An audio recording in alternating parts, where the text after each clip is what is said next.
জাতীয় চক্ষু বিজ্ঞান ইনস্টিটিউট ও হাসপাতালের জরুরি বিভাগে সীমিত পরিসরে জরুরি সেবা শুরু হয়েছে। তাই হাসপাতালে আসা অন্যান্য রোগীকে জরুরি বিভাগে চিকিৎসা দেওয়া হচ্ছে না। ফলে হাসপাতালে আসা অনেক রোগীকে চিকিৎসা ছাড়াই ফেরত যেতে হচ্ছে।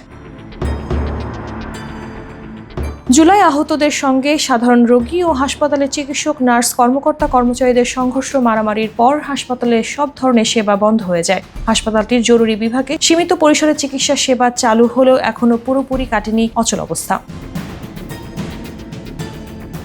জরুরি বিভাগের চিকিৎসক ও নার্সরা জানায়, এখন জরুরি বিভাগের অধীন 29 জন রোগী হাসপাতালে ভর্তি আছেন। হাসপাতালের অন্যান্য বিভাগ বন্ধ থাকায় জরুরি বিভাগের অধীন চিকিৎসাধীন রোগীদের বিড়ম্বনা পোহাতে হচ্ছে। প্রতিনিয়তই কিছু রোগী ভর্তি ও কিছু রোগীকে ছাড়পত্র দেওয়া হচ্ছে।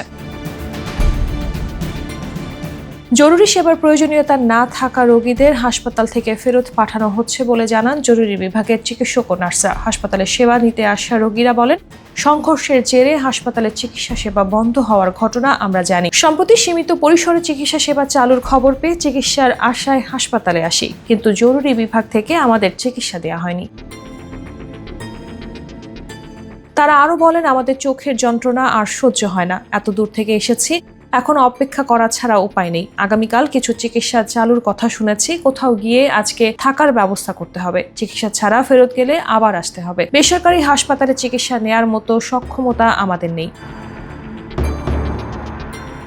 এদিকে ঈদের ছুটির আগে হাসপাতালে জুলাই অভ্যুত্থানে আহত 54 জন ভর্তি ছিলেন। তাদের মধ্যে কয়েকজন ছাড়া বাকি সবাই ঈদের আগে বাড়ি চলে গেছেন। তবে গতকাল হাসপাতাল কর্তৃপক্ষ জানিয়েছে, তাদের কেউ হাসপাতালে ছাড়পত্র নিয়ে যায়নি।